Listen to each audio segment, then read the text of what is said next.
Over the next 15 minutes, we will master object-oriented programming in Python, one of the most important mental models in software engineering. Object-oriented programming organizes code around data and the behavior that acts on it bundled together. Think of a coffee machine. It has attributes, water level, temperature, and bean level, and it has behaviors, brew, refill, and clean. Object-oriented programming models software the same way, using entities that hold state and can act. Contrast that with the procedural style most beginners learn first. It is a long sequence of instructions acting on loose and scattered variables. It works for small scripts, but as projects grow, every function must know about every variable. The result is a tangled web of dependencies. Object-oriented design attacks this at the root. It gives structure a first-class role. Related data and related behavior are grouped into one unit called a class. This makes the shape of the program mirror the shape of the problem. 4 pillars support this way of thinking. Encapsulation hides internal detail behind a clean interface. Inheritance builds new classes from existing ones. Polymorphism means many forms sharing one interface. Abstraction focuses on what something does, not how it does it. Every object-oriented language leans on these 4 ideas. Python is no exception. Master them, and you design software like an architect, structure first. Here is the roadmap. We start with the 2 most fundamental building blocks, classes and objects. Classes are the blueprints, objects are the things built from them. Then we open the hood and see how attributes store data and methods define behavior. From there we explore each of the 4 pillars. In turn, we use concrete visual examples. By the final frame, you will not just write classes, you will think in objects. Let's begin with the foundation. If you found this helpful, give it a like and subscribe for more lessons like this. Let's start with the 2 most fundamental ideas,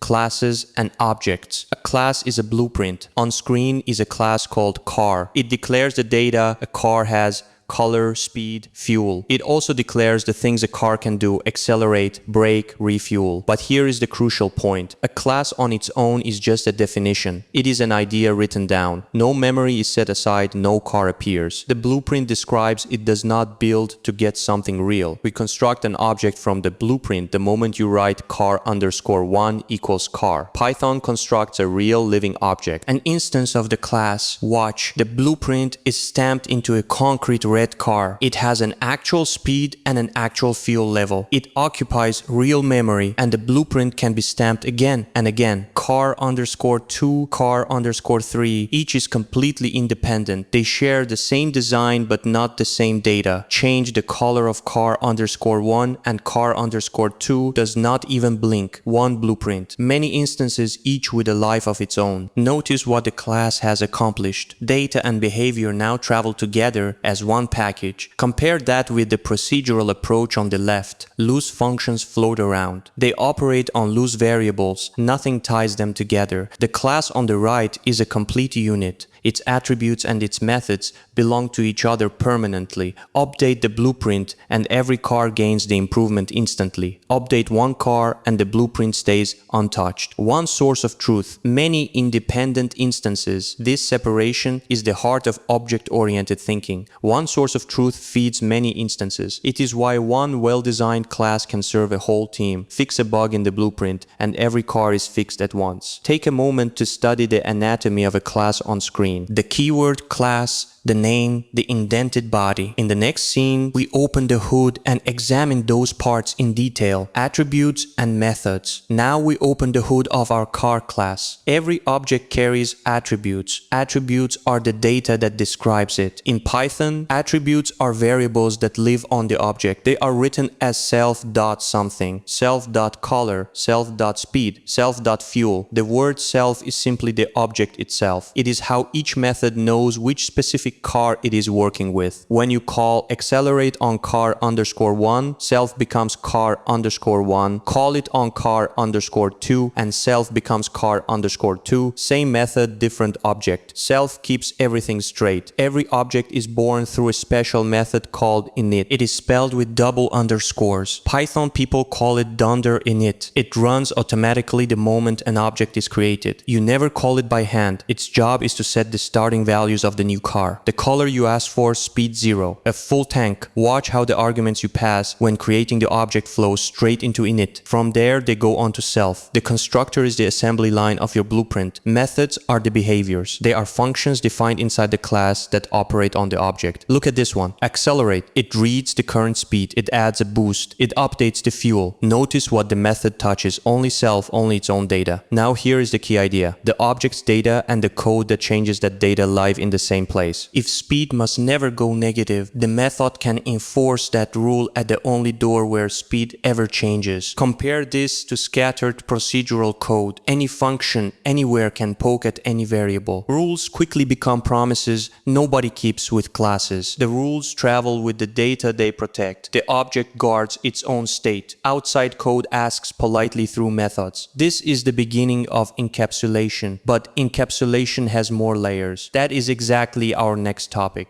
Encapsulation is the art of hiding what should stay hidden. Every object has two faces. The public face is its interface. These are the methods other code is allowed to call. The private face is its internals. This is how the object actually stores its data, and that is nobody's business but its own. A well-designed object is like a well-run restaurant. The menu is public, the kitchen is closed. Guests never wander into the kitchen to cook. They order through the menu and the kitchen handles the rest. Python expresses this with a simple, powerful convention. Look at the three names on screen. A name with no underscore like fuel is public. It is friendly but fragile. Anyone can reach in and set it to nonsense, like negative fuel. A single leading underscore like underscore speed signals internal. Please do not touch from outside. It is a convention. A handshake between programmers. A double underscore triggers name mangling. This makes accidental access much harder, but conventions alone do not protect data. For real control, Python gives us a dedicated tool. The tool is the property decorator. Look, a method named fuel behaves exactly like an attribute. Reading it returns a validated value. Setting it runs through a check. Negative fuel is simply refused with the property you control the only door, no more impossible values. And here is the magic. The public interface never changes, it stays as plain attribute syntax. You can rewrite the internals completely and nothing that uses the object breaks. The recipe for a property has two parts. A private backing attribute, a property with getter and setter. Encapsulation protects your data. It also protects your users from your future mistakes. Internals can evolve, the interface stays stable. That stability is what lets a library you wrote today keep working for someone else. Next year, encapsulation is the first pillar. It is also a habit of mind. Expose little, protect much. Next, we climb the family tree. Inheritance. Inheritance is how classes pass their capabilities down a family tree. On screen is the structure. A base class called vehicle holds the things every vehicle has. Speed, fuel, a move method. Now we derive a subclass called car. It inherits everything the parent has and adds a trunk. Then we derive a second subclass called bike. It inherits the same core but overrides move because a bike moves differently. The child gets the parent's entire toolkit for free. This is a relationship. A car is a vehicle where a child needs different behavior. It can override a method. Same name, new body.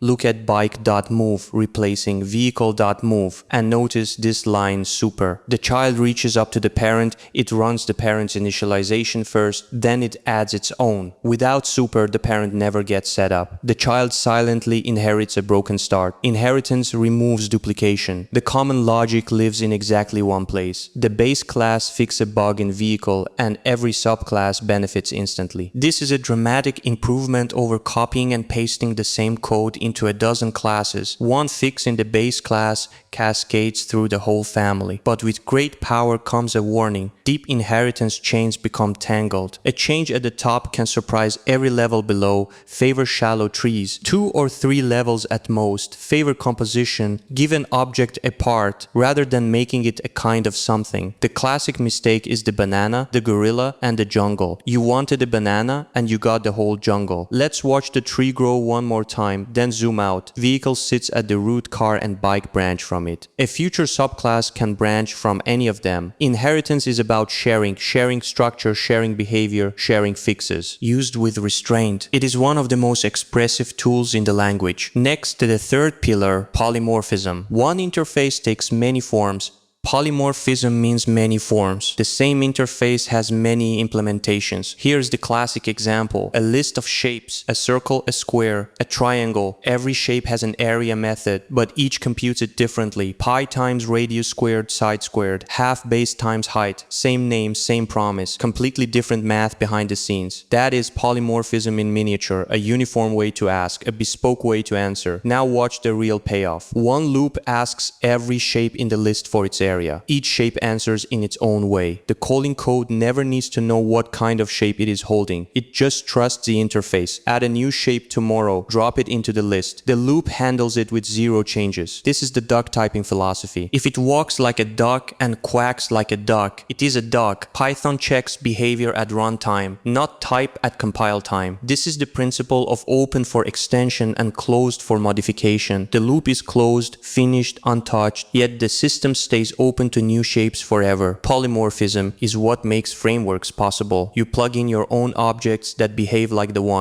the framework expects, the framework treats them as its own. In Python, polymorphism rarely needs ceremony, no interfaces to declare, no annotations required. It is the quiet natural behavior of the language itself. One more, look at the three shapes and their one shared interface. Circle, square, triangle, different geometry, same contract. That contract is the key to our final pillar. Sometimes you want to guarantee that an interface exists. Then you can design against a promise instead of a hope. That is exactly what abstraction gives us. Let's finish the journey there. Our final pillar is abstraction. It hides complexity behind a clean idea. Python's tool for this is the abstract base class. Look at this class named shape. It is marked abstract. It declares an abstract method called area. The method has no body at all. The abstract class cannot be instantiated. Try to build a shape directly and Python refuses politely but firmly. But any subclass must implement area. The abstract base class defines a contract. The blueprint becomes a promise and every concrete shape keeps it. Why does this matter? Because the abstract class is a map of the system. When you read shape, you instantly know the shape of every future subclass. Each one will have an area. You are designing against a guaranteed interface, not a hope. Abstract base classes come from the ABC module. The decorator abstract method does the heavy lifting in a big code base. Contracts like this let many programmers build different pieces that still fit together perfectly. The interface is the handshake. Python has a second, quieter kind of magic. Dunder methods, double underscore methods. Examples include init,